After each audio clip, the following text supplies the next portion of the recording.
I don't know. It probably sits from. It's Mike, it's Cole, and then it's me. Or dance around the topic. Danny Green attempted to defend LeBron, which made sense given their shared championship history, but Pierce consistently pushed back. He focused on one undeniable fact. Steph Curry defeated LeBron James 3 times in the NBA Finals, not hypothetically, not statistically, literally on the sport's biggest stage. Pierce also highlighted Steph's unanimous MVP award, achieved while LeBron was still at an elite level. Every voter agreed, something LeBron never managed to secure, despite winning multiple MVPs. That level of consensus is rare and meaningful, and Pierce made sure it wasn't overlooked. These are the types of uncomfortable details that are often glossed over, but matter deeply in legacy discussions. As a result, debates many people thought were over have reopened. Kobe versus LeBron is once again front and center, and the Steph versus LeBron comparison can no longer be brushed aside. The issue with the GOAT debate has always been the framing. LeBron is frequently compared only to Jordan, while comparisons to his direct contemporaries are treated as disrespectful. But players don't see it that way. Kobe, Duncan, and Steph are mentioned repeatedly because they earned that place through competition. From my perspective, LeBron never clearly surpassed Kobe Bryant, and now an increasing number of players believe he didn't definitively surpass Steph Curry either. That isn't hatred or agenda-driven criticism. It's a reflection of how the conversation is shifting among those who understand the game at its highest level. If you focus solely on career length and cumulative numbers, LeBron stands above everyone. His durability, consistency, and ability to perform at a high level for over 2 decades is unprecedented. That achievement deserves respect. But the real divide comes down to what people value more: sustained excellence or peak dominance when competition was at its fiercest. LeBron has 4 championships across a long career that included team changes and strategic roster construction. Steph Curry also has 4 titles, and this is where the comparison becomes uncomfortable for many fans. LeBron stood in Steph's way for most of them. They met in 4 finals, and Steph's teams won 3. Same era, same stakes, same opponent. Both players benefited from elite teammates. LeBron won titles alongside Dwayne Wade, while Steph teamed up with Kevin Durant.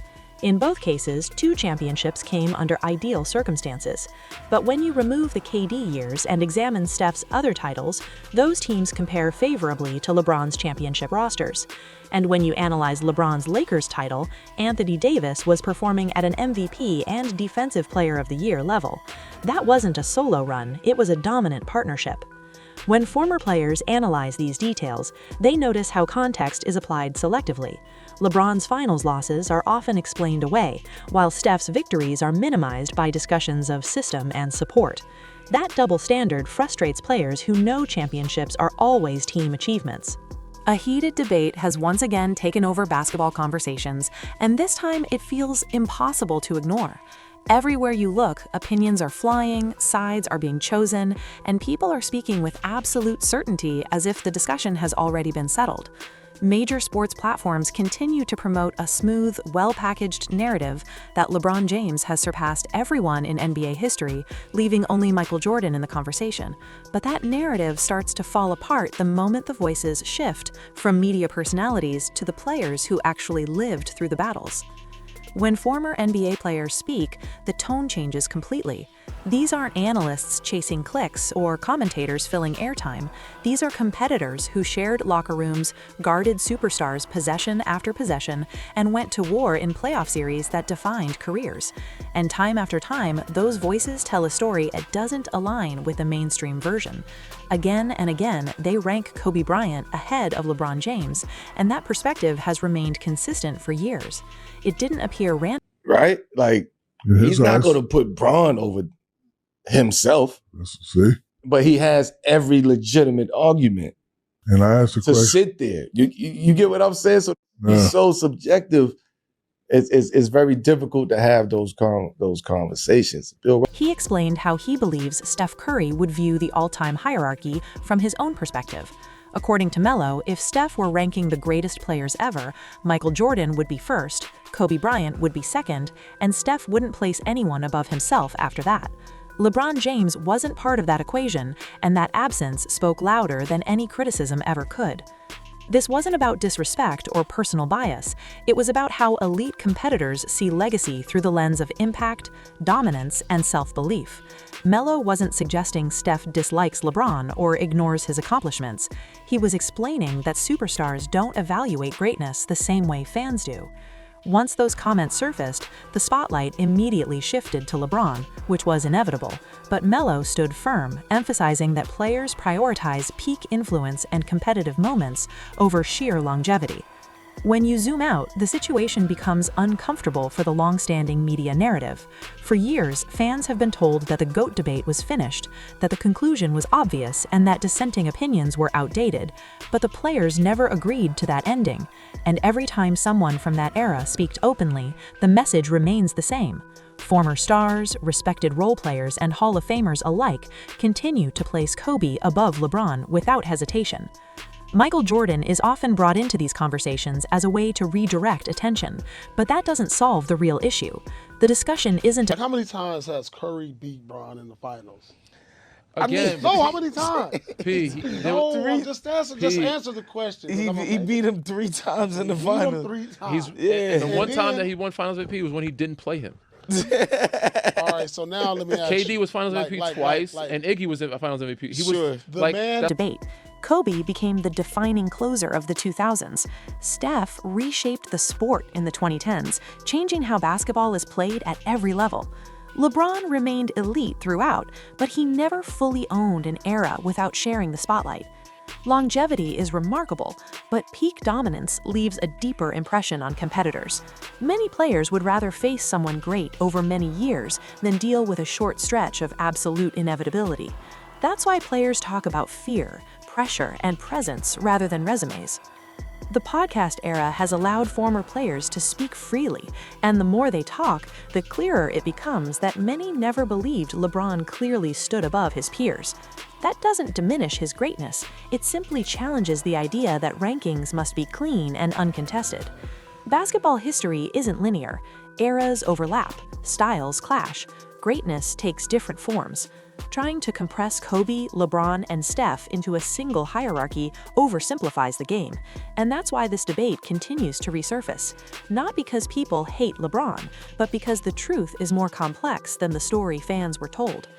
As long as players keep sharing their experiences honestly, this conversation will remain open, and maybe that's exactly how basketball history is supposed to be written.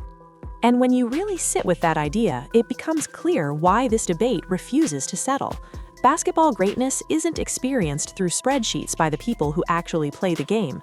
It's felt through possessions that decide seasons, through defensive assignments that last 40 minutes, and through moments where one player tilts the emotional balance of an entire arena. Players remember who controlled the game when nothing was scripted, when adjustments failed, and when pressure crushed everyone else.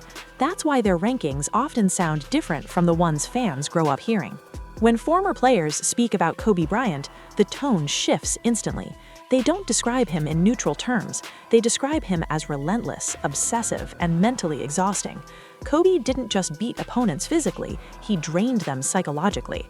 Players recall how he studied tendencies obsessively, how he anticipated counters before they happened, and how he attacked confidence as aggressively as he attacked defenses. Facing Kobe wasn't just about stopping shots, it was about surviving waves of pressure that never eased.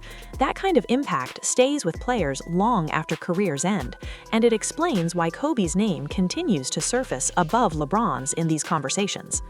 LeBron's dominance, on the other hand, has always been structured differently. His greatness comes from mastery.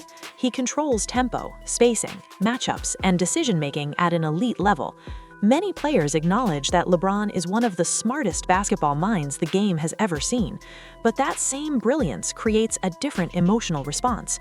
Against LeBron, players often felt overwhelmed by inevitability rather than intimidation.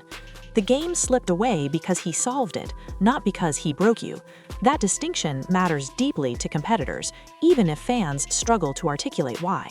Steph Curry introduces yet another layer entirely. His dominance isn't about physicality or isolation scoring, it's about disruption. Defenders described chasing him non-stop, only to realize that being perfect defensively still wasn't enough. Coaches talk about entire schemes becoming useless the moment Steph crossed half court. His presence stretched defenses beyond their limits and forced opponents to abandon traditional basketball logic. Players understand how demoralizing that is. Steph didn't just score points, he rewired the sport. That's why head-to-head outcomes resonate so strongly with players. Final series aren't theoretical debates, they're legacy-defining battles. When Steph Curry's teams repeatedly defeated LeBron James on the biggest stage, it became impossible for players to ignore. Context always exists, but context doesn't erase results. Players accept circumstances, injuries, and roster construction, but they also live with outcomes. Who won when everything was on the line matters more to them than any advanced metric. Leadership style also plays a massive role in how players evaluate greatness.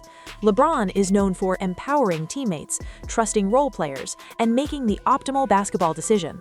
That approach fosters longevity and stability. Kobe's leadership was far more demanding. It pushed teammates into uncomfortable territory and often created tension, but it also forged resilience. Steph's leadership was quieter, built on movement, sacrifice, and shared accountability. All three styles worked, but players tend to admire leadership that forces them to elevate personally, not just function efficiently. Expectations further complicate perception. LeBron entered the league with historic pressure. He was labeled a savior before he played a professional game. Every success felt inevitable, and every failure felt amplified. Kobe and Steph didn't carry that burden early on. Kobe had to emerge from Shaquille O'Neal's shadow and earn unquestioned leadership. Steph had to fight doubts about size, durability, and athleticism. Players often value uphill journeys more than pre-written destinies, and that subtle difference shapes how legacies are remembered. The podcast era has amplified these perspectives. Former players now speak without network filters or soundbite restrictions. They can explain nuance, mindset, and lived experience. And as more voices speak freely, a consistent theme emerges. Many players never fully accepted the idea that LeBron clearly separated himself from his contemporaries. That doesn't mean they don't respect him. It means respect doesn't automatically translate into ranking supremacy. Fans often misunderstand this distinction. Questioning LeBron's placement isn't an attack on his greatness, it's a rejection of oversimplification. Basketball history isn't linear. Eras overlap. Dominance comes in different forms. Kobe, LeBron, and Steph all shaped the same period in distinct ways, and none of them existed in isolation.